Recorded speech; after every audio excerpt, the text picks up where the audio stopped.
Hello, I'm David Fabb. We're at the site of what was CKE Engineering, a group of 5 companies which I and my family owned until 2006, when it was liquidated as a direct consequence of corrupt activity on the part of Deloitte Touche accountants.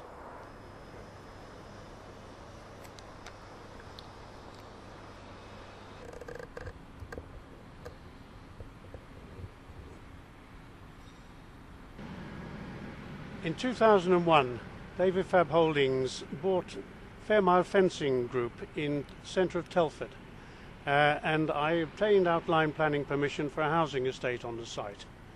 The site behind me was bought subsequently for £925,000 in order that Fairmile could retain employment in the area and move its production to this modern factory.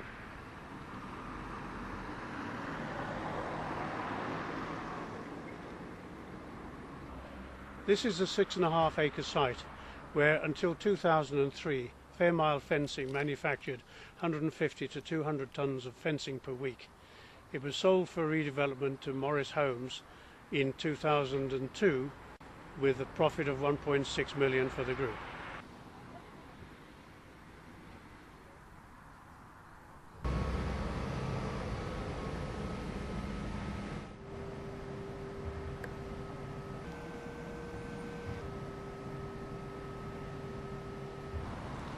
In February 2003, at the behest of its bankers GMAC, Fabb Holdings bought a business in Bridgnorth called Phoenix Metal Products Limited. Phoenix were the market leaders in the manufacture of roll-form sections in steel for suspended ceilings and dry lining of walls. The company was moved to the present premises behind me in Telford and is now renamed Libra Systems. It was one of Fabb Holdings' manufacturing subsidiaries which was sold by Deloitte to Revland Holdings in September 2003.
I'm in Lounge Road, Stourbridge.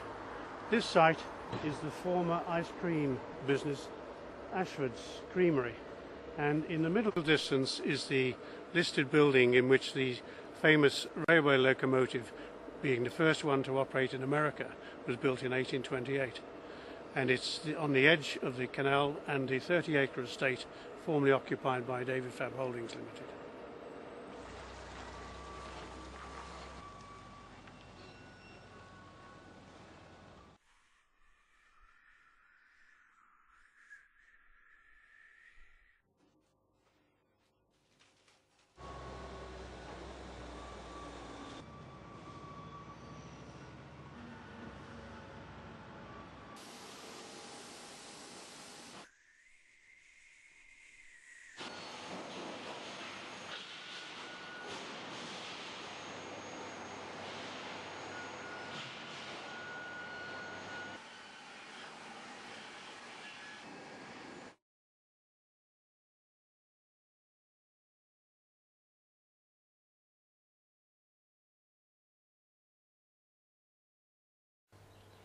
You may have seen several weeks ago the top men in the big four accountancy firms appearing before the House of Lords Committee. A po-faced John Connolly, the outgoing senior partner of Deloitte Worldwide, stated to the committee that in their role as advisors and auditors to RBS, they knew that it was a busted flush, but they signed it off as a going concern after they had had assurances that the bank wouldn't be allowed to fail. It's against that background and the need for lots more questions to be asked about the role of the accountancy firms in the auditing of the banks that I've decided it's high time for documentation in my possession to be made public. I have in my hand a document which is dated 10th of September 2007. It was sent to me by a journalist, an author. He had seen articles in the Private Eye concerning Deloitte's treatment of my group of 10 companies, David Fabb Holdings, which Deloitte forced into administration in June 2003. As a result of those conversations, he sent me some evidence and a sworn affidavit which attest to the corruption from the topmost level in Deloitte in connection with their activity in the liquidation of BCCI Bank. I would like to read this one document to you. All the supporting document is in the appendix to this program, and all the other comments I will subsequently make as to my experience of the endemic corruption within Deloitte are also in the appendix to this program. Everything I say is provable and documented. To whom it may concern, I confirm that in May 2005 I was contacted by email and phone by David Bailey, a former forensic accountant who spent 13 years at Accountants Deloitte. He contacted me after reading my book Rip-Off, the scandalous inside story of the consulting money machine.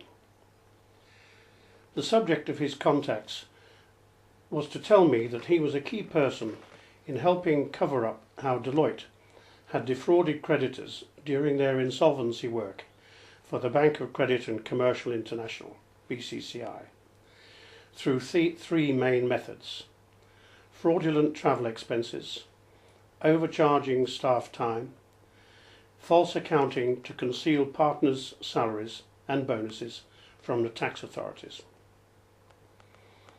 According to David Bailey, the organisers of the fraud were Fred Goodwin, now chairman of a major UK bank, and John Connolly, at the time head of Deloitte's UK operations.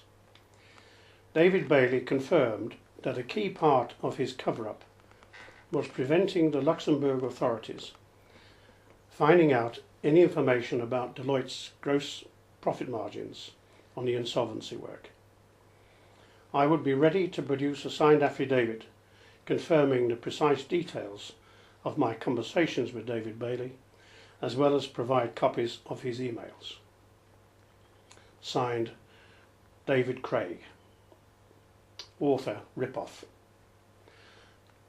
I have the signed affidavit, and it is exhibited to this program.